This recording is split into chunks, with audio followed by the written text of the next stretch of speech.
Gold trusted gold buyers మీరు తాకట్టు పెట్టిన బంగారాన్ని విడిపించి ఈ రోజు ఉన్న మార్కెట్ ధరకు కొనబడను.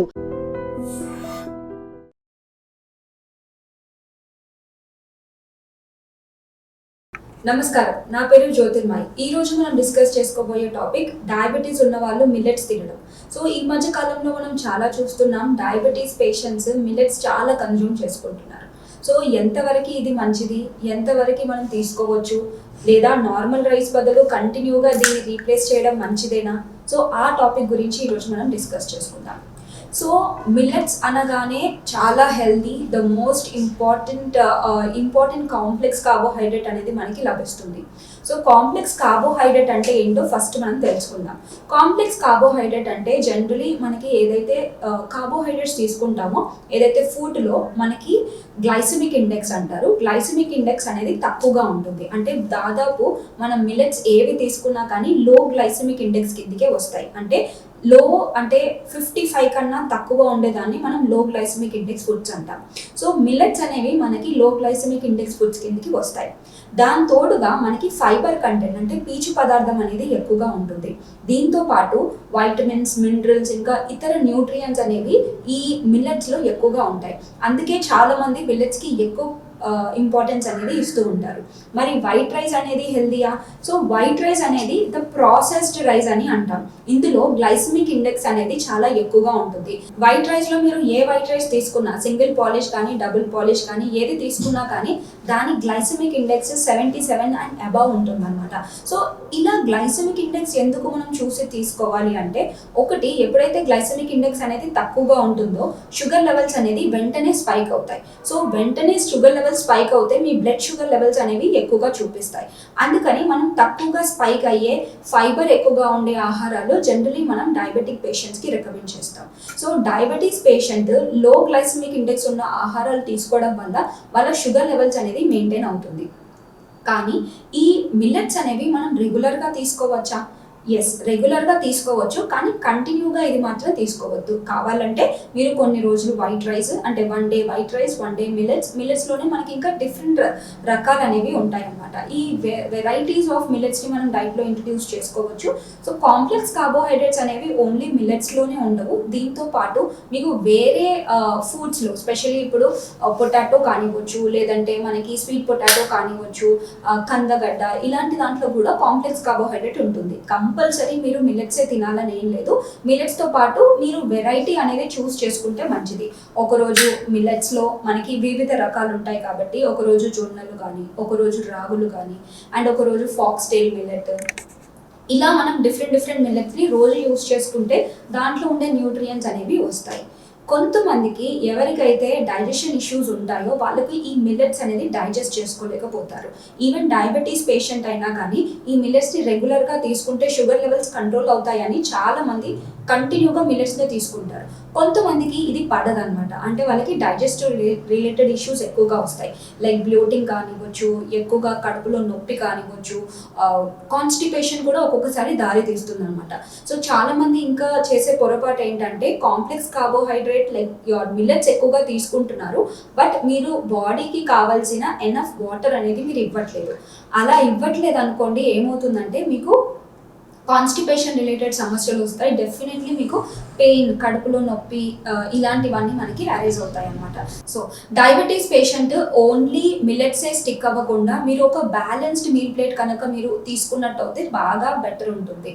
బ్యాలెన్స్ మీల్ ప్లేట్ అంటే ఏంటి అంటే, హాఫ్ ఆఫ్ ద ప్లేట్ మీరు ఫ్రూట్స్ అండ్ వెజిటేబుల్స్ తోటి కవర్ చేసుకోవాలి, 25% కాంప్లెక్స్ కార్బోహైడ్రేట్స్ తీసుకోవాలి, 25% ప్రోటీన్ తీసుకోవాలి, అండ్ మీరు తీసుకునే ఆయిల్ కూడా చాలా తక్కువగా ఉండాలి. Only 1/2 litre for 1 month for 1 person ఉండేలాగా చూసుకోవాలి. ఇలా కనుక మీరు తీసుకున్నట్టు అయితే షుగర్ లెవెల్స్ బాగా కంట్రోల్ అవుతుంది.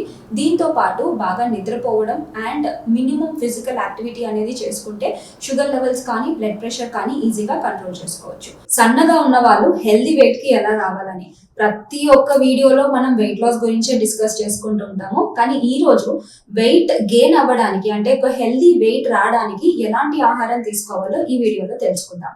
సో ఐడియల్ బాడీ వెయిట్ మనం తీసుకున్నట్టు అయితే ప్రతి ఒక్కరికి హైట్ చొప్పున వెయిట్ మనం క్యాలిక్యులేట్ చేస్తాం. దాన్నే మనం ఐడియల్ బాడీ వెయిట్ అంటాం. సపోజ్ ఇప్పుడు ఒక పర్సన్ 160 సెంటీమీటర్స్ హైట్ ఉన్నారనుకోండి, 160 సెంటీమీటర్స్ మైనస్ 100 చూసుకున్నప్పుడు మనకి ఆన్సర్ ఏదైతే వస్తుందో, లైక్ ఎగ్జాంపుల్ 60 kgs వస్తుంది. సో ఆ పర్సన్ యొక్క ఐడియల్ బాడీ వెయిట్ 60 kgs ఉండాలన్నమాట. అండ్ దీంతో పాటు మనం రెగ్యులర్ గా బాడీ కంపోజిషన్ అనాలిసిస్ చేసినప్పుడు బిఎంఐ అని చూస్తూ ఉంటాం. బిఎంఐ అంటే ఏంటి అంటే బాడీ మాస్ ఇండెక్స్. ఈ బాడీ మాస్ ఇండెక్స్ మన హైట్ కి అండ్ వెయిట్ కి క్యాలిక్యులేట్ చేసి చెప్తుంది అనమాట. సో ఈ బాడీ మాస్ ఇండెక్స్ అనేది 18.5 నుంచి 25 లోపే ఉండాలన్నమాట. సో 18.5 నుంచి 25 లోపు ఉన్న వాళ్ళు హెల్దీ వెయిట్ కేటగిరీ కిందకి వస్తారు. 18.5 కన్నా తక్కువ ఉండే వాళ్ళు అండర్ వెయిట్ కేటగిరీ కిందకి వస్తారు. 25 కన్నా ఎబా ఉన్న వాళ్ళు ఓవర్ వెయిట్ కేటగిరీ. అండ్ ఇలాగే పెరుగుతూ ఉంటే ఓవర్ వెయిట్, ఒబీస్ లో కూడా మనకి టైప్ 1, టైప్ 2, టైప్ 3 ఒబేసిటీ అనేది మనం చెప్తూ ఉంటాం. సో ఈ రోజు మనం ఎవరైతే తక్కువ వెయిట్ ఉన్న వాళ్ళ గురించి డిస్కస్ చేసుకుంటున్నాం కాబట్టి ఈ బిఎంఐ అనేది 18.5 కన్నా తక్కువగా చాలా మందికి కనిపిస్తూ ఉంటుంది. చాలా మందికి 16 కానీ 17 కానీ జస్ట్ 18 ఉండడం కానీ ఇలాంటివి కూడా మనం చూస్తూ ఉంటాం. సో వీళ్ళు అన్హెల్దీయా? నో, వీళ్ళు అన్హెల్దీ కేటగిరీకి రారు, బట్ అన్హెల్దీ వెయిట్ కేటగిరీ కిందకి వస్తారు. జనరల్లీ సన్నగా ఉన్న వాళ్ళకి మెటబాలిజం అనేది ఎక్కువగా ఉంటుంది. ఏమి తిన్నా కానీ ఈజీగా డైజెస్ట్ అయ్యి మెటబాలిజం అనేది బాగా పనిచేస్తుంది అనమాట వీళ్ళకి. సో ఇలాంటి వాళ్ళు వెయిట్ గెయిన్ అవ్వాలి, ఒక హెల్దీ వెయిట్ కి రావాలంటే వాళ్ళ డైట్ లో బాడీకి కావాల్సిన గుడ్ అమౌంట్ ఆఫ్ న్యూట్రియంట్స్ ఎక్కువ ఉండే ఆహారాలు అనేది ఇవ్వాలి. సో చాలా మందిని మనం చూస్తూ ఉంటాము, నేను ఎంత తింటున్నాను, రైస్ తీసుకుంటున్నానో దానికన్నా డబుల్ సైజ్ తీసుకున్నా కానీ నేను బరువు అనేది పెరగట్లేదు, నేను అంతే ఉంటాను అని కంప్లైంట్ చేస్తూ ఉంటారు. సో దానికి కారణం ఏంటి అంటే ఓన్లీ మీ రైస్ క్వాంటిటీని ఇంక్రీజ్ చేయడం కాదు, ఇందులో మనం ప్రోటీన్ కంటెంట్, దీంతో పాటు మనం తీసుకునే ఫ్రూట్స్, వెజిటేబుల్స్ ఈ కంటెంట్ అండ్ తీసుకునే డైట్ లో ఫ్యాట్స్ కంటెంట్ అనేది కొంచెం ఎక్కువగా తీసుకోవాలన్నమాట. ఎందుకంటే మనకి ఫ్యాట్స్ లో నుంచి ఎక్కువ క్యాలరీస్ వస్తాయి. సో సుమారు ఒక పర్సన్ హెల్దీ వెయిట్ లో రావాలంటే వాళ్ళ బాడీ కంపోజిషన్ అనాలిసిస్ తోటి మనం వాళ్ళని ఈజీగా అనాలిసిస్ చేసి దాంట్లో వాళ్ళు ఎంత బరువు పెరగాలనేది మనం చెప్తామన్నమాట. సో ఎంత బరువు పెరుగుతారో దాన్ని బేస్ చేసుకొని వాళ్ళ క్యాలరీ రిక్వైర్మెంట్ అనేది ఇంక్రీజ్ అవుతుంది. సపోజ్ ఒక పర్సన్ కి జనరలీ 2000 కిలో క్యాలరీస్ కావాలనుకోండి, ఒక పర్సన్ బరువు పెరగాలి అంటే మినిమం 3000 కిలో క్యాలరీస్ అనేది మనం ఒక డేకి ఇవ్వాలి. సో 3000 కిలో క్యాలరీస్ అనేది చాలా హ్యూజ్ ఉంటుంది. ఇందులో మనకి డిఫరెంట్ కైండ్స్ ఆఫ్ ఫుడ్స్ అనేది ఇంక్లూడ్ చేసుకోవాలి. అలాంటి టైంలో మనం వీళ్ళు ఎక్కువగా తినలేకపోతారు. అలాంటి కండిషన్స్ లో మనం ఎక్కువగా కాన్సన్ట్రేట్ చేయాల్సింది ఫ్యాట్స్ అన్నమాట. సో ఫ్యాట్స్ లో మనకి 1 గ్రామ్ కి మనకి 9 కిలో క్యాలరీస్ ఎనర్జీ అనేది వస్తుంది. సో అందుకని తక్కువ బరువు ఉన్న వాళ్ళకి ఎక్కువగా ఫ్యాట్స్ అనేది మనం రికమెండ్ చేస్తాం. ఫ్యాట్స్ లో మీరు ఎగ్జాంపుల్ గీ కానివ్వచ్చు, గీలో ఎక్కువగా న్యూట్రియంట్స్ ఉంటాయి, మనకి ఒమేగా 3 ఫ్యాటీ యాసిడ్స్ ఉంటాయి, దీంతో పాటు న్యూట్రియంట్ కంటెంట్స్ బాగా ఉంటాయి కాబట్టి వాళ్ళకి బ్రెయిన్ మెమరీ పవర్ కి కూడా బాగా హెల్ప్ అవుతుంది, మెటబాలిజం కి కూడా బాగా పనిచేస్తుంది. ఈ ఫ్యాట్స్ అనేవి ఎక్కువగా తీసుకోవడం వల్ల బాడీలో న్యూట్రియంట్స్ ఎస్పెషల్లీ ADEK వైటమిన్స్ అనేవి కూడా బాగా అబ్జర్వ్ అవుతాయి అన్నమాట. సో కంపల్సరీ వాళ్ళ డైట్ లో 3 టీ స్పూన్స్ ఆఫ్ గీ లేదా 4 టీ స్పూన్స్ ఆఫ్ గీ అనేది బ్రేక్ఫాస్ట్, లంచ్, డిన్నర్ ఇంకా స్నాక్ ఐటమ్ లో ఖచ్చితంగా ఉండాలి. దీంతో పాటు వాళ్ళ డైట్ లో చీజ్ కానివ్వచ్చు, చీజ్ లో మనకి ఎలాంటి టైప్ ఆఫ్ చీజ్ కానీ లైక్ చీజ్ స్లైస్ కానివ్వచ్చు, గ్రేటెడ్ చీజ్ మీరు జనరల్ తీసుకునే బ్రేక్ఫాస్ట్ లో, లైక్ ఇప్పుడు ఎగ్జాంపుల్ మీరు దోశ తీసుకుంటున్నారు, దోశలో చీజ్ ని గ్రేట్ చేయడము, దీంతో పాటు పన్నీర్ ని గ్రేట్ చేయడం, so that the overall calories అనేవి ఇంక్రీజ్ అవుతాయి. అలా వాళ్ళకి కొంచెం క్యాలరీ రిక్వైర్మెంట్ అనేది పెరిగి కొంత తొందరగా బరువు పెరగడానికి హెల్ప్ అవుతుంది. సో ఇదే కాకుండా ఒకవేళ వాళ్ళు నాన్ వెజిటేరియన్ అయి ఉంటే కంపల్సరీ నాన్ వెజిటేరియన్ ఫుడ్స్ అనేవి వాళ్ళ డైట్ లో ఖచ్చితంగా ఇంక్లూడ్ చేసుకోవాలి. సూప్స్ కానివ్వచ్చు, లేకపోతే చికెన్ కానివ్వచ్చు, మటన్ కానివ్వచ్చు, గ్రిల్డ్ కానివ్వచ్చు, కొంచెం మసాలా వేసి ఇలా మనం తీసుకున్నట్టయితే క్యాలరీ రిక్వైర్మెంట్ అనేది కొంచెం పెరుగుతుంది. సో సన్నగా ఉన్న వాళ్ళకి ఎక్కువగా తక్కువ బ్యాలెన్స్డ్ గా మీల్స్ అనేది ఇవ్వాలని ఎక్కడ లేదండి. యూ కెన్ ఈట్, కాకపోతే me the way of eating అనేది కొంచెం కరెక్ట్ గా పెట్టుకోవాలి. లైక్ ఎగ్జాంపుల్ టైమింగ్స్ అనేవి ప్రాపర్ గా ఉండవు, వీళ్ళకి ఎక్కువగా ఆకలి వేయట్లేదు అని చెప్తూ ఉంటారు. బట్ బ్రేక్ఫాస్ట్, లంచ్, డిన్నరే కాకుండా మిడ్ మీల్స్ పైన కూడా ఎక్కువగా దృష్టి పెట్టాలి. అంటే స్ప్రౌటెడ్ చెనా కానివ్వచ్చు, anything protein rich, carbohydrate rich ఇలాంటివి వాళ్ళ డైట్ లో యూస్ చేసుకున్నట్టయితే బాగా హెల్ప్ అవుతుంది అనమాట. ఒకవేళ వాళ్ళకి ఎగ్జాంపుల్ చిన్న పిల్లలు కూడా చాలా సన్నగా ఉంటారు, అలాంటి వాళ్ళకి వాళ్ళకి కంపల్సరీ ఒక గుడ్డుని ఇవ్వడం కానీ, లేకపోతే వాళ్ళకి స్ప్రెడ్ అంటే ఒక బ్రౌన్ బ్రెడ్ పైన చీజ్ స్ప్రెడ్ చేసి ఇవ్వడం కానివ్వచ్చు, బాయిల్డ్ ఎగ్ టోస్ట్ కానివ్వచ్చు, లేకపోతే అవకాడో టోస్ట్ కానివ్వచ్చు. ఇలా డిఫరెంట్ కైండ్ ఆఫ్ టోస్ట్ కానీ, లేకపోతే fatty fruits, like example avocado అనేది మనకి ఎక్కువగా ఫ్యాటీ ఫ్రూట్ అంటాం. ఇందులో ప్యూఫా అనేది ఎక్కువగా ఉంటుంది. ఇది వాళ్ళ డైట్ లో ఇంక్లూడ్ చేసుకోవచ్చు. Non veg related items, egg regular గా 2 లేదా 3 డైట్ లో తీసుకోవడము, ఘీ అనేది వాళ్ళ డైట్ లో ఎక్కువగా ఇవ్వడము. అండ్ దీంతో పాటు వాళ్ళకి పన్నీర్ లో మనకి సాయ్ బేస్డ్ పన్నీర్ కూడా వస్తుంది. సో ఆ సాయ్ బేస్డ్ పన్నీర్ ఎక్కువగా తీసుకోవడం, జనరల్ నార్మల్ మిల్క్ బదులుగా ఆల్మండ్ మిల్క్ కానీ, కోకోనట్ మిల్క్ కానీ, లేకపోతే మనకి సాయ్ మిల్క్ అంటారు, సాయ్ మిల్క్ వాళ్ళ డైట్ లో ఉండడం, ఇలాంటివి తీసుకోవచ్చు అన్నమాట. సో వీళ్ళ స్టమక్ అనేది తొందరగా ఫిల్లింగ్ గా ఉంటుంది కాబట్టి ఎక్కువగా న్యూట్రియంట్స్ ఉండే ఆహారాలని ఫస్ట్ ఎర్లీ మార్నింగ్ ఇవ్వాలన్నమాట. లేచిన వెంటనే వాళ్ళకి ఒక మంచి హై క్యాలరీ షేక్ అనేది ఇవ్వచ్చు. ఒక scoop whey protein powder add చేసి, దాంతో పాటు ఒక ఆల్మండ్ మిల్క్ కానీ, లేకపోతే సాయ్ మిల్క్ కానీ తీసుకొని దాంట్లోనే మనం ఒక బనానా కానివ్వచ్చు, స్ట్రాబెరీ కానీ ఇలా యాడ్ చేసి, ఒక 2 teaspoons ఆఫ్ పీనట్ బటర్ ని యాడ్ చేసి, 1 handful of nuts and seeds ని యాడ్ చేసి అలా మిక్సీ చేసి ఒక హై క్యాలరీ షేక్ అనేది అవుతుంది అనమాట. సో ఎర్లీ మార్నింగ్ వాళ్ళకి ఇచ్చినట్టు అయితే చాలా మెటబాలిజం అనేది ఇంకా బాగా హెల్ప్ అవుతుంది. వాళ్ళకి ఈజీగా బరువు పెరగడానికి కూడా వాళ్ళకి హెల్ప్ అవుతుంది. ఇవే కాకుండా వాళ్ళ మెటబాలిజం బాగా ఉంటుంది కాబట్టి తిన్నవి తొందరగా అరిగిపోతాయి. అండ్ కొంతమందికి గట్ అన్హెల్దీగా కూడా ఉంటుంది. ఒకవేళ గట్ అనేది అన్హెల్దీగా ఉన్నప్పుడు ఫస్ట్ దానిపైన దృష్టి పెట్టాలి. నేను సన్నగా ఉన్నాను కదా, నా గట్ అనేది అన్హెల్దీగా లేదు అని అనుకుంటూ ఉంటారు. సో గట్ హెల్త్ అనేది ఫస్ట్ ముఖ్యం.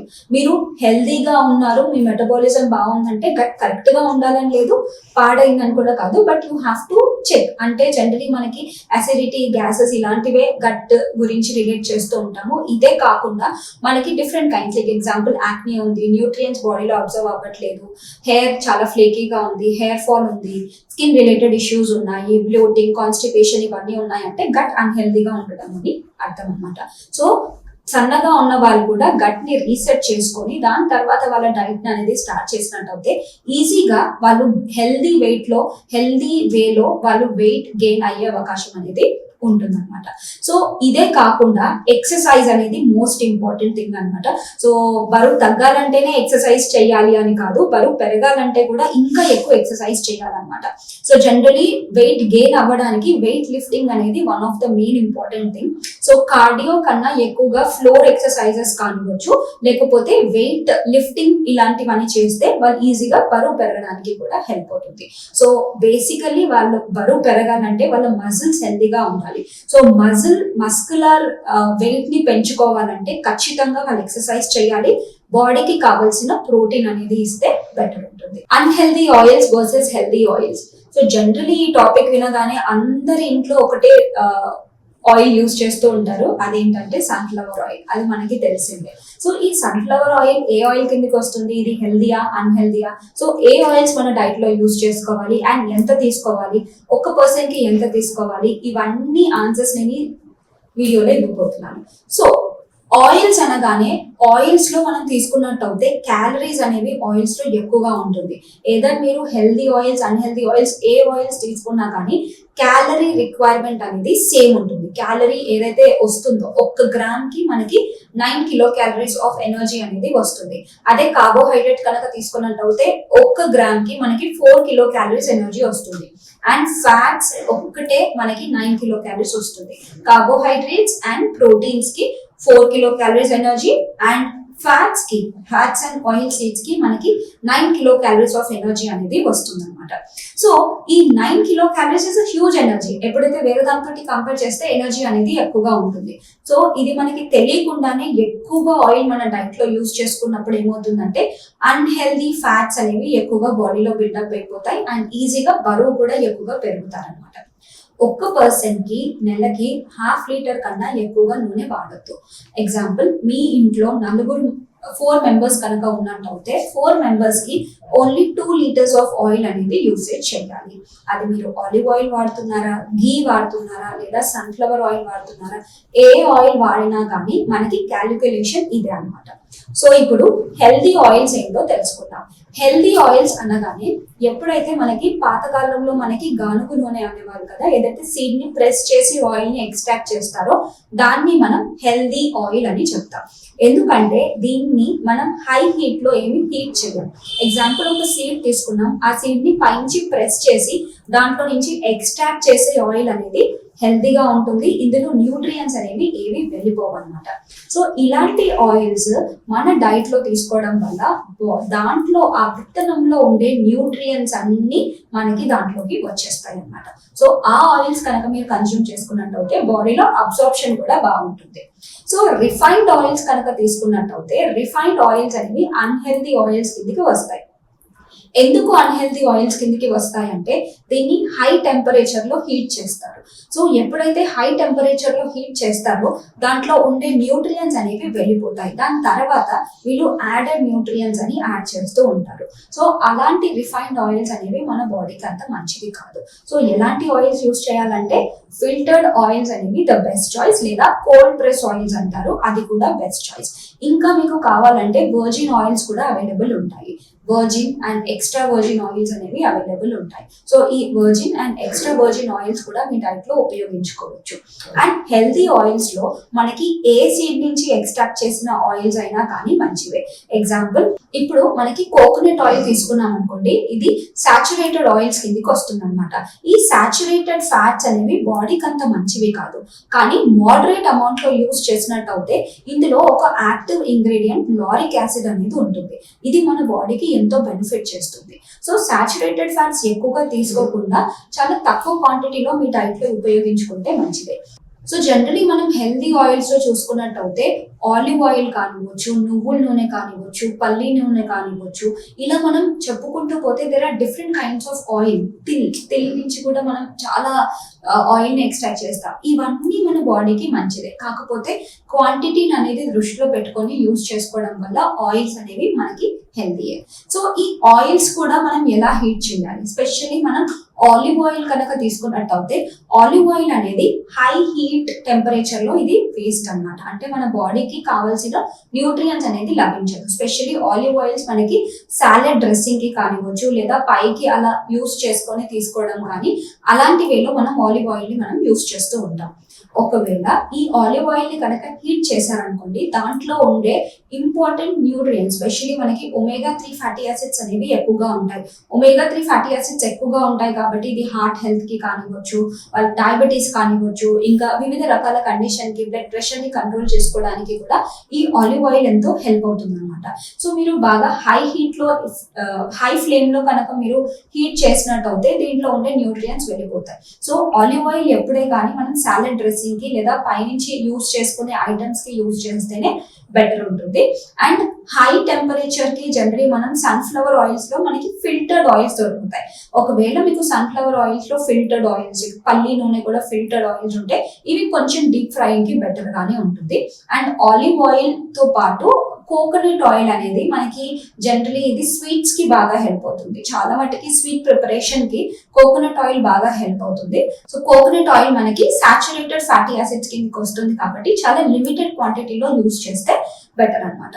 సో చాలా మందికి తెలియకుండానే ఎక్కువగా ఆయిల్ అనేది వాళ్ళు యూజ్ చేసుకుంటూ ఉంటారు. పెద్ద పెద్ద టిన్స్ తీసుకొని వచ్చి ఇంట్లోనే పెట్టేసుకుంటూ ఉంటారు. అలాంటి టిన్స్ తెచ్చుకునే బదులుగా మీరు ప్యాకెట్స్ తెచ్చుకొని యూజ్ చేసుకున్నట్టు అయితే ఈజీగా క్యాలిక్యులేషన్ ఉంటుంది అనమాట. సో ఆయిల్ తక్కువగా యూజ్ చేసి కుకింగ్ అనేది కూడా చాలా హెల్దీ అన్నమాట. So without using oil, 1 drop oil use చేయకుండా కూడా మనం కుకింగ్ చేసుకోవచ్చు. కాకపోతే ఇది స్లో ఫ్లేమ్ లో పెట్టి మనం కుక్ చేసుకున్నట్టు అయితే దాంట్లో న్యూట్రియన్స్ అనేవి బాగా ఉంటాయి అన్నమాట. So no oil cooking, 0 oil cooking కూడా చాలా మంచిదే. ఒకవేళ మీరు ఆయిల్ కన్జ్యూమ్ చేసుకోవాలంటే ఓన్లీ 1/2 లీటర్ తీసుకుంటేనే బెటర్ ఉంటుంది. సో ఆయిల్స్ అనగానే డీప్ ఫ్రై ఫుడ్స్ కూడా మనకి వచ్చేస్తూ ఉంటుంది. సో డీప్ ఫ్రై ఫుడ్స్ ని ఎక్కువగా యూజ్ చేయకుండా తక్కువ ఆయిల్ లో కుకింగ్ చేసుకోవడం అనేది మనం నేర్చుకోవాలి. ఇంకొకటి మనం చూసుకున్నట్టయితే ఏ కర్రీస్ కుక్ చేసినా, ఎగ్జాంపుల్ మీరు ఇప్పుడు పాలకూర పప్పు తీసుకున్నారనుకోండి, జనరలీ దాంట్లో ఎక్కువ ఆయిల్ యూజ్ అవ్వదు. సో అలాంటి బాయిల్ చేసుకొని స్టీమ్ చేసుకునే ఫుడ్స్ మీ డైట్ లో యూజ్ చేసుకున్నట్టయితే యూసేజ్ ఆఫ్ ఆయిల్ అనేది తగ్గిపోతుంది అనమాట. లేదంటే మీకు జస్ట్ స్టిర్ ఫ్రైకి 1 teaspoon of oil use చేసి తీసుకోవడం వల్ల అలా మీకు ఆయిల్ కంటెంట్ అనేది కూడా తక్కువగానే యూజ్ అవుతుంది. అండ్ చిన్న పిల్లలు కానివ్వచ్చు, పెద్దవాళ్ళు కానివ్వచ్చు, ఆయిల్ పైన చాలా దృష్టి పెట్టి వాళ్ళు చాలా తక్కువ క్వాంటిటీలో యూజ్ చేసుకోవడం అనేది మంచిది. ఎందుకంటే మీరు ఆయిల్ ఎక్కువగా యూజ్ చేస్తున్న కొద్దీ బాడీ ఫ్యాట్ అనేది ఎక్కువగా పెరుగుతుంది. లేదంటే మీ బాడీలో జనరలీ మనకి బాడీ ఫ్యాటే కాకుండా విజరల్ ఫ్యాట్ అంటాము, ఈ విజరల్ ఫ్యాట్ కూడా ఎక్కువ అయ్యే అవకాశం అనేది ఉంటుంది. సో ఆయిల్స్ లో చాలా జాగ్రత్తగా తీసుకోవడం అనేది మనం మొదలు పెట్టాలి. ఎందుకంటే దీని వల్ల ఓవర్ యూసేజ్ ఆఫ్ ఆయిల్స్ వల్ల మనకి కార్డియోవాస్కులర్ డిసీజెస్ కావచ్చు, అథెరోస్క్లెరోసిస్ కానివ్వచ్చు, మనకి ఆర్టరీస్ బ్లాక్ అయ్యే అవకాశాలు అనేవి ఉంటాయి, ఫ్యాటీ లివర్ వచ్చే సమస్యలు ఉంటాయి. బికాజ్ ఈ ఫ్యాటీ లివర్ కాస్త మనకి లివర్ సిరోసిస్, లివర్ క్యాన్సర్ కి కూడా దారి తీస్తుంది. కాబట్టి మీరు తీసుకునే ఆయిల్స్ లో చాలా జాగ్రత్తగా ఎంచుకొని మీరు హెల్తీ ఆయిల్స్ ని చూస్ చేసుకోవాలి. ఈ మధ్య కాలంలో ప్రతి ఒక్కరికి హెయిర్ ఫాల్ వస్తుంది. వీట పిల్లలు కానివ్వచ్చు, పెద్దలు కానివ్వచ్చు, ఓల్డ్ ఏజ్ కానివ్వచ్చు, జెండర్ కూడా డిఫరెన్స్ లేకుండా, అంటే అబ్బాయిలకి కానీ అమ్మాయిలకి కానీ, యంగ్ ఉమెన్ ప్రతి ఒక్కరిలో ఈ హెయిర్ ఫాల్ అనేది వస్తుంది. హెయిర్ ఫాల్ రావడానికి ప్రధాన కారణం వచ్చేసి మనకి స్ట్రెస్. బికాస్ స్ట్రెస్ ఎక్కువ పెరుగుతున్న కొద్దీ మనకి హెయిర్ ఫాల్ అనేది ఎక్కువగా చూపిస్తుంది. బికాస్ హెయిర్ అనేది రిఫ్లెక్షన్ అన్నమాట. హెయిర్ కానీ స్కిన్ కానీ మనకి బాడీ ఎంత హెల్దీగా ఉందనేది రిఫ్లెక్ట్ చేసేది హెయిర్ అండ్ స్కిన్ అనమాట. మరి బికాస్ లోపల ఎంత హెల్దీగా ఉన్నామనేది బయట చూపిస్తుంది అనమాట. మీ గట్ హెల్త్ కరెక్ట్ గా లేకపోతే హెయిర్ ఫాల్ ఇంకా స్కిన్ రిలేటెడ్ ఇష్యూస్ వస్తాయి. గట్ లో మనకి గుడ్ బ్యాక్టీరియా, బ్యాడ్ బ్యాక్టీరియా అనేవి రెండు ఉంటాయి. గుడ్ బ్యాక్టీరియా కంటెంట్ అనేది తగ్గిపోయి బ్యాడ్ బ్యాక్టీరియా అనేది ఎక్కువగా పెరగడం వల్ల మనం గట్ రిలేటెడ్ ఇష్యూస్ వస్తాయి. సో ఈ గట్ అన్హెల్దీ ఉండడం వల్ల మనం బాడీకి తీసుకునే న్యూట్రియన్స్ కూడా సరిగా అబ్జర్వ్ అవ్వదు అనమాట. సో ఇలా న్యూట్రియన్స్ అబ్జర్వ్ అవ్వకపోతే డెఫినెట్లీ మీకు డెఫిషియన్సీస్ కి లీడ్ చేస్తుంది. ఎప్పుడైతే డెఫిషియన్సీస్ కి లీడ్ చేస్తాయో ఇలా మనకి హెయిర్ ఫాల్ కానివ్వచ్చు, స్కిన్ రిలేటెడ్ ఇష్యూస్ కానివ్వచ్చు, ఇంకా వివిధ రకాల vitamin B12 deficiency and calcium deficiency, vitamin D deficiency ఇవన్నీ మనం చూస్తూ ఉంటాం. స్పెషల్లీ ఉమెన్ లో చూసుకున్నట్టయితే అనీమియా అనేది ద మోస్ట్ కామన్ కండిషన్ అన్నమాట. ఒక 10 మందిలో తీసుకుంటే 6 లేదా 7 మందికి అనీమిక్ కండిషన్ లో మనం ఈ మధ్య చూస్తూ ఉన్నాం అనమాట. సో ఈ కేసెస్ ఇంక్రీజ్ అవ్వడానికి కారణం ఏంటి అంటే వాళ్ళు తీసుకునే డైట్ లో ఐరన్ కంటెంట్ ఫుడ్స్ తక్కువగా తీసుకోవడం, B12 అనేది తగ్గిపోవడం, B12 ఎక్కువగా ఉండే కంటెంట్ ఫుడ్స్ అనేవి తక్కువగా తీసుకోవడం. ఇలా చేయడం వల్ల వాళ్ళ బాడీలో ఐరన్ కంటెంట్ అనేది తగ్గిపోతుంది. దాని వల్ల వాళ్ళకి అనీమిక్ కి వెళ్ళిపోతున్నారు. ఎప్పుడైతే ఐరన్ తగ్గిపోతుందో బాడీలో ప్రధానంగా మనకి హెయిర్ పైన చూపిస్తుంది. సో ఎవరైతే ఉమెన్ కి ఐరన్ తగ్గిపోతుందో వాళ్ళకి హెయిర్ ఫాల్ అనేది కామన్ గానే ఉంటుంది. సో హెయిర్ ఫాల్ అనేది ఎక్కువగా ఉన్నప్పుడు ఖచ్చితంగా మీరు ఐరన్ టెస్ట్ అనేది చేయించుకోండి. HB లెవెల్స్ అనేవి చాలా తక్కువగా ఉన్నాయి అనుకోండి. జనరలీ మనకి హిమోగ్లోబిన్ కౌంట్ అనేది 12 and above ఉండాలి ఉమెన్ కి, అదే మెన్ కి అయితే 13 and above ఉండాలి. సో ఈ కంటెంట్ అనేది తగ్గిపోతే డెఫినెట్లీ హెయిర్ ఫాల్ కి లీడ్ చేస్తుంది. అండ్ ఇదే కాకుండా వైటమిన్ B12 తగ్గిపోయినా, వైటమిన్ D తగ్గిపోయినా, మీరు సీరం వైటమిన్ D ఎప్పుడైతే చెక్ చేసుకుంటారో 20 కన్నా బిలో ఉంటే డెఫిషియన్సీ కండిషన్స్ లో ఉంటారు. 20, 25, 30లో ఉంటే ఇన్సఫిషియన్సీలో ఉంటారు. వైటమిన్ D తగ్గిపోయినా, B12 తగ్గిపోయినా, ఐరన్ తగ్గిపోయినా, ఇంకా వివిధ రకాల న్యూట్రియన్స్, స్పెషల్లీ మనం బయోటిన్ అంటాం. బయోటిన్ అనేది హెయిర్ కి ద మోస్ట్ ఇంపార్టెంట్ వైటమిన్. దీన్ని వైటమిన్ B కాంప్లెక్స్ కిందకి వస్తుంది అనమాట. ఈ బయోటిన్ అనేది తగ్గిపోయినా కానీ కూడా మనకి హెయిర్ ఫాల్ కి లీడ్ చేస్తుంది. సో ఈ మైక్రో న్యూట్రియన్సే కాకుండా ద మేజర్ మ్యాక్రో న్యూట్రియంట్ ఏంటంటే ప్రోటీన్. బికాస్ మనం hair is made up of protein అని చెప్తాం అనమాట. సో మీరు తీసుకునే డైట్ లో మినిమం అమౌంట్ ఆఫ్ ప్రోటీన్ కూడా మీ డైట్ కి మీ బాడీకి అందకపోతే డెఫినెట్లీ హెయిర్ ఫాల్ కి లీడ్ చేస్తుంది అనమాట. ఎంత తీసుకోవాలి ప్రోటీన్? సో జనరలీ మనకి ప్రతి ఒక్క కేజీకి 1 గ్రామ్ చొప్పున తీసుకోవాలి. సపోజ్ ఒక పర్సన్ 60 kgs బరువు ఉన్నారనుకోండి, 60 kg బరువుకి మినిమం మనకి 60 grams ఆఫ్ ప్రోటీన్ అనేది తీసుకోవాలి. ఇంత ప్రోటీన్ మీ డైట్ లో రావట్లేదు అండ్ మీ బాడీకి కావాల్సిన ఈ న్యూట్రియన్స్ ఏవి రావట్లేదు అనుకోండి, డెఫినెట్లీ మీకు హెయిర్ ఫాల్ కి లీడ్ చేస్తుంది. సో ఎప్పుడే కానీ మీకు హెయిర్ ఫాల్ అయ్యింది అనుకోండి, ఎక్కువ స్ట్రెస్ అవ్వకుండా ఈ డెఫిషియన్సీస్ ఏమైనా ఉన్నాయా లేదా చెక్ చేసుకోండి. దీంట్లో ఏ డెఫిషియన్సీ ఉన్నా మనం బాడీని కరెక్ట్ చేసుకోవాలి. ఒకవేళ మీరు ఇవన్నీ డైట్ లో తీసుకున్నా బాడీలో కరెక్ట్ గా అబ్జర్వ్ అవ్వట్లేదు, స్టిల్ మీకు హెయిర్ ఫాల్ ఉంది అంటే మీ గట్ హెల్త్ ఎలా ఉందో చెక్ చేసుకోండి. సో ఇవన్నీ మనం ఒక్కొక్క చెక్ పాయింట్స్ అనేవి చెక్ చేసుకుంటూ వెళ్తే మనకి హెయిర్ ఫాల్ కి రీజన్ ఏంటి, దాన్ని ఎలా కంట్రోల్ చేసుకోవాలనేది మనకి తెలుస్తుంది. ఇంకా వేరే కండిషన్స్ మనం చూసుకున్నట్టయితే హెయిర్ ఫాల్ కి పొల్యూషన్ కూడా వన్ ఆఫ్ ద రీజన్ అన్నమాట.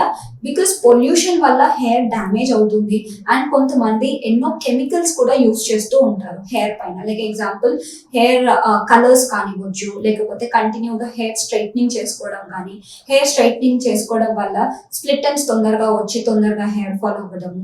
అండ్ కొంతమందికి డాండ్రఫ్ ఉంటుంది. ఈ డాండ్రఫ్ కండిషన్స్ ఉన్నప్పుడు కూడా వాళ్ళకి హెయిర్ ఫాల్ అనేది ఎక్కువగా ఉంటుంది. అండ్ ఎక్కువగా ఆయిల్ అప్లై చేసి బయటికి వెళ్ళినప్పుడు డస్ట్ ని బాగా అట్రాక్ట్ చేస్తుంది. అలాంటి కండిషన్ లో స్కాల్ప్ రిలేటెడ్ ఏమైనా ఇష్యూస్ ఉంటే ఇంకా డ్యామేజ్ అవుతుంది అనమాట. సో ఆయిల్ అప్లై చేయడం అనేది మంచిదే, కాకపోతే మీరు ఆయిల్ అప్లై చేసినప్పుడు ఎక్కువ డస్ట్ కి ఎక్స్పోజ్ అవ్వకుండా మీరు చూసుకోవాలన్నమాట. అండ్ ఇదే కాకుండా కంటిన్యూగా హెల్మెట్స్ యూస్ చేయడం వల్ల కూడా, అండ్ మీరు ఏది ప్రొటెక్షన్ లేకుండా అంటే ఒక వైట్ క్లాత్ కానీ లేకపోతే మీరు ఒక కాటన్ క్లాత్ కానీ యూస్ చేసి దానిపైన హెల్మెట్ పెట్టుకోవడం వల్ల బెటర్ ఉంటుంది. డాండ్రఫ్ కండిషన్ వల్ల కూడా హెయిర్ ఫాల్ అవుతుంది కాబట్టి సో ఈ డాండ్రఫ్ ని కంట్రోల్ చేసుకోవాలి. డాండ్రఫ్ అంటే ఏంటి? ఇట్స్ జస్ట్ ఫంగల్ గ్రోత్ అన్నమాట. సో ఒక ఫ్లేక్ కనుక అలాగే ఉండిపోతే డెఫినెట్లీ మళ్ళీ అది లీడ్ చేస్తుంది. బికాస్ చాలా మంది చెప్పే కంప్లైంట్ ఏంటంటే హెయిర్ ఫాల్ ఉంది, డాండ్రఫ్ కూడా ఉంది, హెయిర్ ఫాల్ ఉంది అని చెప్తారు. దానికి యాంటీ డాండ్రఫ్ షాంపూస్ యూస్ చేస్తున్నాం, అయినా కానీ నాకు డాండ్రఫ్ కంట్రోల్ అవ్వట్లేదు అని చెప్తూ ఉంటారు. దానికి ప్రధాన కారణం ఏంటంటే మీరు యాంటీ డాండ్రఫ్ షాంపూస్ వాడుతున్నారు, ఆ రోజు మీకు డాండ్రఫ్ అనేది కనిపించకపోవచ్చు, నెక్స్ట్ డే మీకు రావచ్చు. దానికి రీజన్ ఏంటి అంటే మీరు యూజ్ చేసే కోంబ్ అనేది మళ్ళీ వాష్ చేయకపోవడం. బికాస్ ఒక్క ఫ్లేక్ మీకు కోంబ్ లో ఉన్నా కానీ అది మళ్ళీ వెళ్ళి ఓవరాల్ గా స్ప్రెడ్ అయ్యే అవకాశం ఉంటుంది. అండ్ ఇదే కాకుండా మీరు యూజ్ చేసే పిల్లోస్ కానివ్వచ్చు, అండ్ మీరు యూజ్ చేసుకునే స్కార్ఫ్ కానివ్వచ్చు, లేదంటే హెల్మెట్స్ కానివ్వచ్చు, ఇలా మనం చూసుకుంటూ పోతే హెయిర్ కి సంబంధించింది ఏది ఒక స్పెషల్లీ టవల్స్ కూడా చాలా మందికి హెయిర్ కి బాడీకి ఒకే టవల్ యూజ్ చేస్తారు. సో మనం ఆ డాండ్రఫ్ ఫ్లేక్ మళ్ళీ దాంట్లో ఉంటే మళ్ళీ నెక్స్ట్ డే మీరు అదే టవల్ ని యూజ్ చేశారు అనుకోండి, మళ్ళీ ఆ ఫంగల్ గ్రోత్ అనేది స్టార్ట్ అవుతుంది అనమాట. సో ఇలా మనం అనలైజ్ చేసుకొని ఏ పొరపాట్లు చేస్తున్నాం దాన్ని కరెక్ట్ చేసుకుంటూ పోతే ఈజీగా హెయిర్ ఫాల్ అనేది కంట్రోల్ చేసుకోవచ్చు. ఇదే కాకుండా స్ట్రెస్ అని ఫస్ట్ ఫ్యాక్టర్ చెప్పాను కదా, స్ట్రెస్ అనేది కంట్రోల్ చేసుకోవాలి. ఈ స్ట్రెస్ కంట్రోల్ చేసుకోవాలంటే ఫిజికల్ యాక్టివిటీ పైన కూడా దృష్టి పెట్టాలి. ఎప్పుడైతే మీకు ఎక్కువగా స్ట్రెస్ గా ఉంటుందో ఫిజికల్ యాక్టివిటీని ఇంక్రీజ్ చేసినట్టు అయితే బాడీకి కావాల్సిన ఎనఫ్ ఫిజికల్ యాక్టివిటీ అనేది అవుతుంది, ప్రతి ఒక్క మజిల్ మూవ్ అవుతాయి, మీకు స్ట్రెస్ అనేది కూడా ఈజీగా తగ్గుతుంది. And the most important thing is sleep అన్నమాట. సో చాలా మంది 1 o'clock 2 o'clock పడుకునే వాళ్ళు కూడా ఉన్నారు. అలాంటి వాళ్ళకి నేను చెప్పేది ఏంటంటే మీరు నిద్ర కరెక్ట్ గా పోకపోతే కూడా అది హెయిర్ పైన కంపల్సరీ ఎఫెక్ట్ చూపిస్తుంది. మినిమం 8 గంటల నిద్ర అనేది చాలా ఇంపార్టెంట్. అది కూడా రాత్రి 10 o'clock పడుకోవడం అనేది కూడా చాలా ఇంపార్టెంట్. 10 to 2 ఏదైతే స్లీప్ ఉంటుందో that is the most important sleep అన్నమాట. సో మినిమం 10 o'clock నుంచి 8 hours ఆఫ్ స్లీప్ కనుక మీరు మీ ఎంటైర్ లైఫ్ స్టైల్ ని చేంజ్ చేసుకున్నట్టయితే ఈజీగా హెయిర్ ఫాల్ ని కంట్రోల్ చేసుకోవచ్చు. అదే కాకుండా ఒకవేళ మీకు ఏదైనా డెఫిషియన్సీస్ ఉంటే like B12 deficiency, biotin deficiency, iron deficiency, vitamin D deficiency, దీనికి మీరు ఫుడ్ లో కనుక మీకు కావాల్సిన అమౌంట్ ఆఫ్ న్యూట్రియన్స్ అనేది రాకపోతే మీరు సప్లిమెంట్ పైన కూడా తీసుకోవచ్చు అన్నమాట. సప్లిమెంట్స్ లో మనకి ప్రోటీన్స్ ఉంటాయి, మల్టీవిటమిన్స్, మల్టీమినరల్స్ ఉంటాయి, ఒమేగా 3 ఫ్యాటీ యాసిడ్స్ ఎక్కువగా ఉండే ఆహారాలు లేకపోతే సప్లిమెంట్స్ కానీ ఫిష్ ఆయిల్స్ బాగా హెల్ప్ అవుతాయి. ఐరన్ టాబ్లెట్స్ తీసుకోవడం, కాల్షియం టాబ్లెట్స్ తీసుకోవడం, వైటమిన్ డి టాబ్లెట్స్ తీసుకోవడం అనేది చేయాలి. కాకపోతే డైరెక్ట్ గా తీసుకోకుండా ఒక వెల్ క్వాలిఫైడ్ న్యూట్రిషనిస్ట్ ని కానీ డాక్టర్ ని కానీ సంప్రదించి సప్లిమెంట్స్ కానీ మీ డైట్ లో మార్పులు కానీ చేసుకోండి. ఇంకొక టాపిక్ తో మళ్ళీ కలుద్దాం. అంతవరకు నమస్కారం.